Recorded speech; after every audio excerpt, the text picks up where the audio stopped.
Эгийн голын усан цахилгаан станц. Энэ түүх 1964-65 онуудад Зөвлөлт холбоот улсын Энергосет проект хүрээлэн Монгол улсын нутаг дэвсгэрийн 28 байршилд усан цахилгаан станц байгуулжуулах тухай дүгнэлт гаргаснаас эхэлсэн юм. Эдгээрийн нэг нь Эгийн голын адагт буюу Улаанбаатар хотоос авто замаар 450 км гаруй зайд Булган аймгийн Хотг өндөр сумын нутагт Эгс Сэлэнгийн бэлчрээс 2.5 км-т байрлах Өнөөгийн Эгийн голын усан цахилгаан станц барихаар төлөвлөж байгаа газар.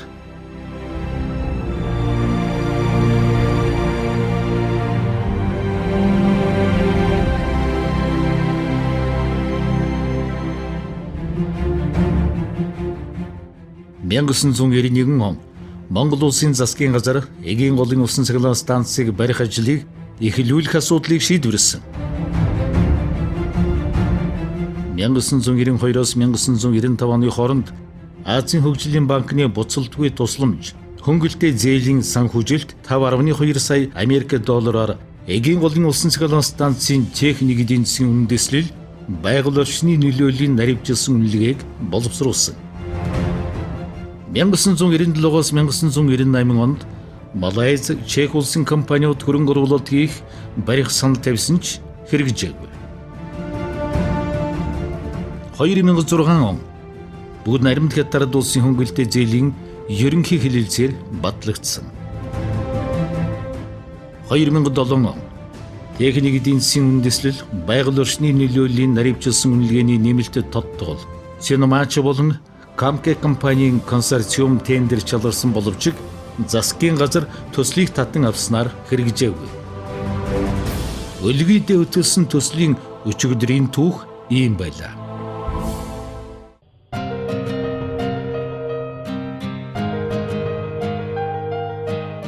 1991 оноос Эгийн голын усан цахилгаан станц барих төслийн судалгаа хийж 2 удаа барих ажлыг эхлүүлчих төвшөнд хүрсэн ч тодорхой шалтгааны улмаас тухай бүртэн зогсон хойшилж байжээ. Үнэн дээр 2013 оноос өмнө энэ төсөл бие даасан төслийн нэгжгүй салбар яамны мэрэгжилтнүүд хавсраг байдлаар хариуцсан ажиллаж байсан юм. 2013 оны 11-р сарын 16 энэ өдөр Алтан хуйгийн тэргүүлсэн засгийн газар Эгийн голын усан цахилгаан станцыг барих ажлыг эхлүүлэх шийдвэр гаргаж 6 хоногийн дараа төслийн нэгж байгуулах тухай эрчим хүчний сайд сонон пилийн тушаал гарчээ. Эрчим хүчний хамаарлаас гарч хямд, найдвартай, байгаль дээлтэй цахилгаан эрчим хүчний их үүсвэртэй болох монголчуудын оролдлого ийхүү 3 дахь удаага амилан бос ирлээ. Энэ удаад өмнөх түүхүүдийг давтахгүй байх. Уг төслийг жинхэнэ утгаар нь ажил хэрэг болгох түүхэн үүрэг төслийн нэгжийн өмнө байлаа.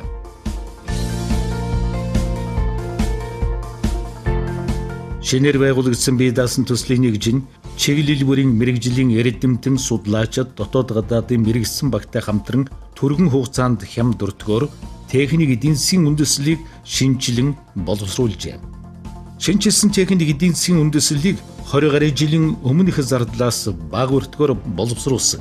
Нэмэлтээр энэ судалгааны ажлуудыг үнийн дүнд багтаан хийсэн байна. Үүнд байгаль орчны үнэлгээ, урдчилсан шатны дэд бүтцийн ажиллуулах авто зам, гүүр, цахилгаан дамжуулах агаарын шугам, дэд станцын наривчилсан зураг төсөл орсон бөгөөд археологийн авран хамгаалах ажил, загас болон усны амьтдын амьдрах орчныг хамгаалах судалгаа, нүүлгэн суурьшуулалттай холбоотой судалгаанууд багтсан байна. Мөн 135.5 км тойрч явах авто замыг 72 км болгон замын трассыг оновчл хийснээрэн 43 сая Америк долларын хэмнэлтийг хийсэн байх юм. 20 жилийн өмнөх техник эдийн засгийн үндэслэлийг 5.2 сая доллараар хийсэн өнөөдрийн үнэлгээгээр тооцвол 2 дахин өссөн дүн гарах байх. Тэгэхээр Эгийн голын усан цахилгаан станцын шинжилсэн техник эдийн засгийн үндэслэлийг хийж гүйцэтгэсэн төслийн зөвлөх Tractable Engineering компани гэж ямар газар юм болов? Bonjour, je m'appelle Olivier Julien. Je travaille pour la société Tractable Engineering. Намайг Оливер Жулиан гэдэг. Би Tractable Engineering компанид ажилладаг. Одоо эгийн голын төсөл дээр ажиллаж байна. Tractable Engineering компани Франц улсын компани бөгөөд 1947 онд үүсгэн байгуулагдсан. Манай компани GDF Suez Group-ийн охин компани. GDF Suez Group нь 1858 онд байгуулагдсан. Энэ цагаас эхлэн 70 болон усан цахилгаан станцын төслүүд дээр ажилласан. Бид дэлхийд даяар 500 гаруй төслүүд дээр судалгаа хийсний 250 гаруй далан баригдаж ашиглагдаж байгаа. Бид инженерингийн энэ чиглэлээр тэргүүлэх компаниудын тоонд багтдаг. Одоогийн байдлаар бид 20 гаруй том хэмжээний усан цахилгаан станцын төсөл дээр ажиллаж байна. Жишээ нь Венесуэл, Тажикстан гэх мэт орнуудад дэлхийн хамгийн өндөр далан баригдаж буй төслүүд дээр ажиллаж байгаа.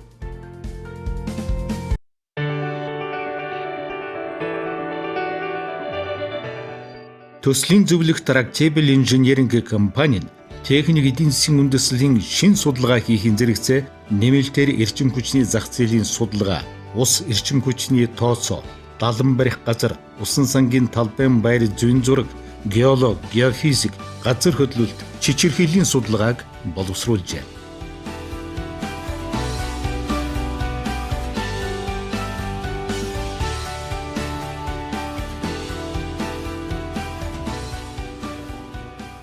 Эгийн голын төсөл дээр бид 2014 оны 4-р сараас ажиллаж эхэлсэн бөгөөд шинжилсэн техник эдийн засгийн үндэслэлийг хийж гүйцэтгсэн.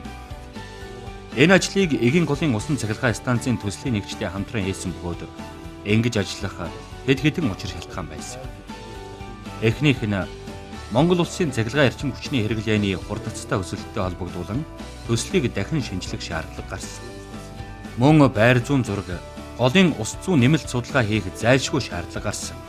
Энэхүү шин судалгаануудыг газар дээр нь хийж гүйцэтгсэн нь шинжилсэн техник эдийн засгийн үндэслэлийг эцэслэн боловсруулах боломжийг бидэнд олгосон юм. Бид шинжилсэн техник эдийн засгийн үндэслэл боловсруулах явцад далан байгуулах өндөржилтийн хэд хэдэн төвшөнд судалсан бөгөөд суурилагдах хүчин чадлыг олон хувилбаруудаар тодорхойлон төслийн оновчлолыг хийсэн. Тооцооны үр дүн далангийн хэрэн өндрийг 10 метрээр нэмэгдүүлэн усан сангийн хэвийн төвшинг 910 м болгон авч суурилагдах хүчин чадал 220 мегаватт байсныг 315 мегаватт хүргэн нэмэгдүүлж эрчим хүчний хэрэглээний өвлийн оргил ачааллыг импортын эрчим хүчээр бус дотооддоо үйлдвэрлэсэн цахилгаанаар хангах боломжийг олгож байгаа юм.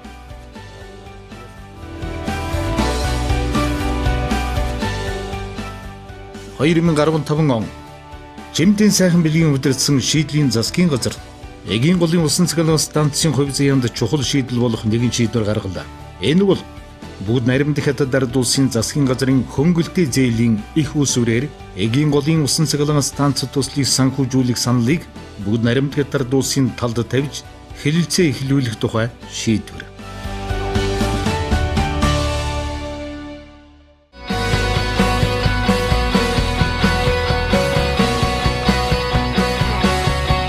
Монгол улсын төвийн эрчим хүчний системийн ховсох горимын тохируулах хийх 315 мегаватт хүчин чадалтай энэ станцыг барьж байгуулахад урьдчилсан тооцоололоор $827.6 сая шаардлагатай.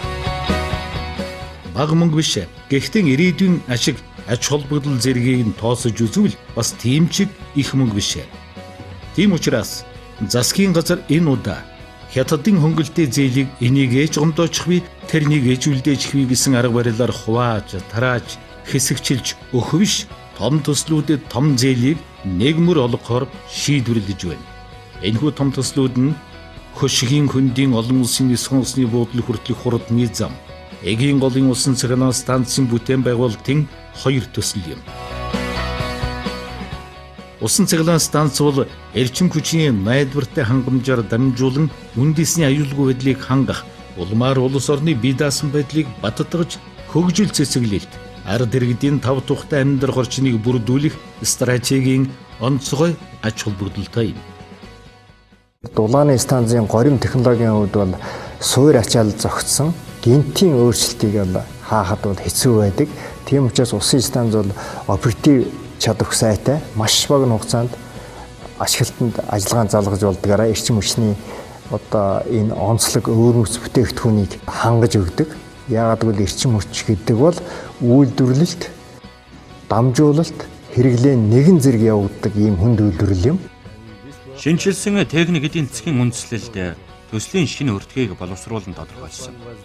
Энэ тооцоог Далангийн шинжилсэн зургийг үндэслэж хийсний зэрэгцээ орон нутгийн нөхцөлийг тусгасан ба дэлхийн бусад усан цахилгаан станцын өртгийн тооцоог харгалзаж үзсэн. Төслийн нийт өртөг 827 сая $, хүрсний дотор урьдчилсан шатны бүх ажлууд, үндсэн талан, станцыг барьж байгуулахад шаардлагатай зардал, цахилгаан дамжуулах шугам, дээд станц болон зөвлөх үйлчилгээ, инженерингийн бүх зардал орсон байгаа. Төслийн энэхүү өртөгт хамаарах төслийн санхүүгийн болон эдийн засгийн шинжилгээг хийсэн. Эдгээр шинжилгээгээр төсөл нь авсан зээлээ буцааж төлөх чадвартай бөгөөд эдийн засгийн хувьд үр ашигтай цахилгаан эрчим хүч үйлдвэрлэн жилд 700 мянган тонн нүүрс хүчлийн хэн ялгаруулалтыг багасгах бололцоотой. Мөн хэрэгцээ ихтэй өвлийн цагт шаардлагадах цахилгаан эрчим хүчээр хангахын зэрэгцээгээр нөөц чадлыг нэмэгдүүлэх болно. Энэхүү төслийг концессийн гэрээгээр эсвэл гадны хөрөнгө оруулалтаар биш, чухам хөнгөлтэй зээлийн их усврээр барих ямар шаардлагатай? Одоо гадны дотны хувийн хөрөнгө оруулалт бол Монголын эрчим хүчний салбарт бол их сонирхож байгаа л да. Станцууд барих. Ингэж станц барих юм бол энэ станцууд бол үндсэндээ independent power producer гэж ярьдаг. Видас эрчим хүчний их усвар. Энэ станц бол одоо тийм commercial үндсэндээ тодорхой хэмжээнд хөрөнгө оруулалтаа ялуулах богино хугацаанд нөхөж авахыг бодож байгаа. Тийм учраас хэрвээ усан цахилгаан станцыг иймэрхүү видас эрчим хүчний их усвар болгочих юм бол ус ихтэй жил нь ажиллахыг бодно. Гантай жил бол ажиллахгүй, өвөл бол ажиллахыг хүсэхгүй, өвөл 100 одоо бороотой үед нь ажилладаг ч юм уу. Ингээд тодорхой нөхцөл шаардлагууд одоо power purchase agreement гэх цахилгаан эрчим хүч худалдаа авах гэрээн дээр нөхцлүүд орж ирэх учраас үндсэндээ энэ станц бол зайлшгүй тодорхой хэмжээний стратегийн хувьд эрчим хүчний аюулгүй байдлыг хангахын тулд горим тохируулгын хувьд бол гарцаагүй бас ингээд төрийн мэдэлд байх шаардлагатай. Эгийн голын усан цахилгаан станцыг 2020 он гэхэд ашиглалтанд оруулахаар төлөвлөж байгаа бөгөөд түүнээс хойш 20-25 жилийн дотор анхны хөрөнгө оруулалтыг нөхөнө гэсэн тооцоо гарсан байна. Дулааны цахилгаан станцууд үйлдвэрлэсэн эрчим хүчнийхэн 20 хүртэл хувийг өөрийн дотоод хэрэгцээндээ зарцуулдаг бол эгийн голын усан цахилгаан станц нь ердөө 1% зарцуулна. Ингэснээр жилдээ 109 сая киловатт цаг цахилгаан эрчим хүч хэмнэх боломжтой байна. Мөн Оросын холбооны улсаас жилээр импортоор авдаг 25-аас 26 сая Америк долларын эрчим хүчний зардлыг шууд хэмнэж цахилгаан тасалдах эрсдлийг бууруулах юм.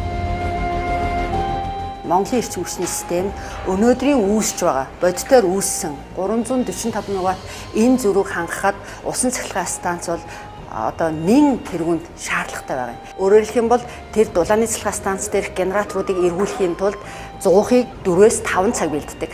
За ингэж байж тэр генераторыг бүрэн ажиллагаанд нь оруулна. За генераторыг зогсоосон тохиолдолд эргээд тэрийг бүрэн ачаалахад дахиад 6-аас 8 цаг болдог. Тэгэхээр энэ бид нар залгад таслах момент бол ердөө секундын ажил. Гэтэл бид нар секундын дотор тэр үйлдвэр хэрэглийг тэнцвэржүүлэх хэрэгтэй байдаг. Энэ бол одоо тохируулах их усрын ачаалал хийж чадах юм аа. Тэгэхээр зэрэг хичнээн одоо дулааны цахилгаан станц байрсан ч гэсэн бид нар энэ тохируулах их усрын одоо үрийг гүйцэтгэж одоо эрчим хүчний системийн технологийн горим ажиллагааг удирдахад бол нэлээд хүндрэлтэй болдог гэж харж байгаа.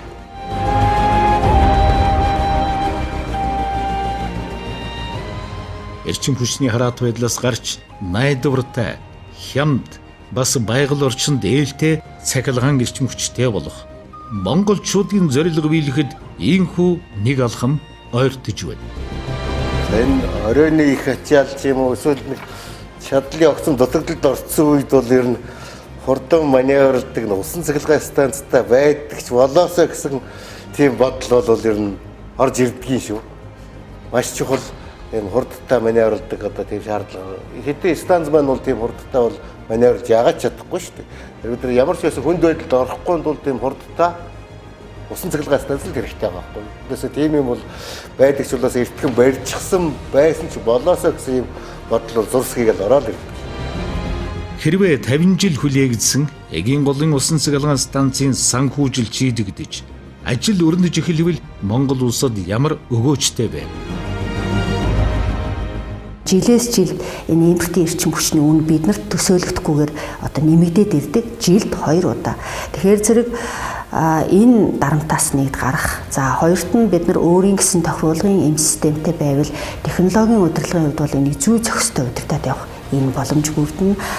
Гуравт нь эргээд бид нар одоо тарифын тогтвортой бодлого барихад ялангуяа хүн амд одоо нөлөөлнө ч үйлдвэр үйлчлэгээ хөгжин энэ бүх юмны өөрийнх нь хөгжлийн одоо үндэс суурь юу эгийн голын усан цахилгаан станц. Гаднаас захиалж авч тэрэндээ мөнгө төлж яадаг ийм систем хэд хэцүү. Хэрвээ энэ эгийн голын усан цахилгаан станцыг байгуулчих юм бол одоо жинхэнэ утгаараа Монгол улсын эрчим хүчний систем байгуулагдаж өөрийн тохируулгатай, өөрийн одоо нөөц хүчин чадалтай ийм одоо станц болно.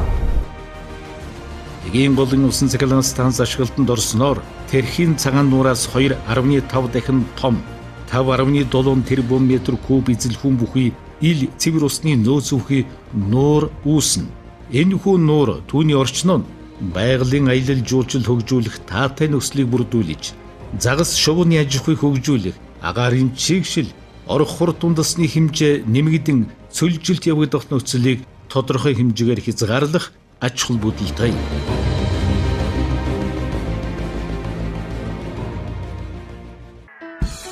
Хамгийн ойрын жишээг хөрш 2 орноос аваад үзье.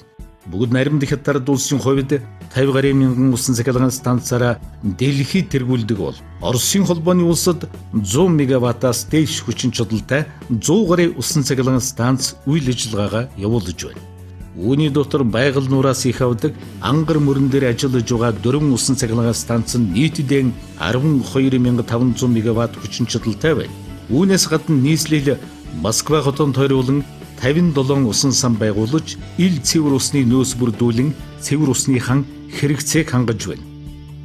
Мөн манай Булган аймагтай ойролцоо газар нутагтай Швейцарт 1167 усан цахилгаан станц ажилладаг байна.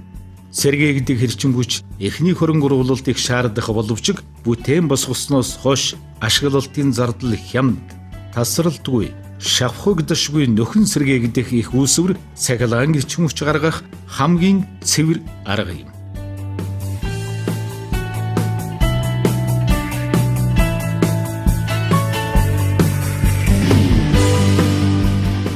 Хэрэлдэж талцаж суух цаг одоо биш ээ. Хийж бүтээх цаг. Монголчуудын гаднаас хараат бус болох гэсэн үйлс болгон монголчуудын өөрсдийнх нь оролцоотойгоор зүгээр нэг өв үсэг болон цаасан дээрийн үлддэг байж таарахгүй. Цахилгаан байхгүй бол бид хүн төрөлхтний түүхийн эхлэл рүү эргээд очно гэсэн үг. Өсөн нэмэгдэж байгаа эрчим хүчнийхээ хэрэглийг хангаж хүчрэхгүй бол хөгжил дэвшлийн тухай бүх ярэ зүгээр л үг болно.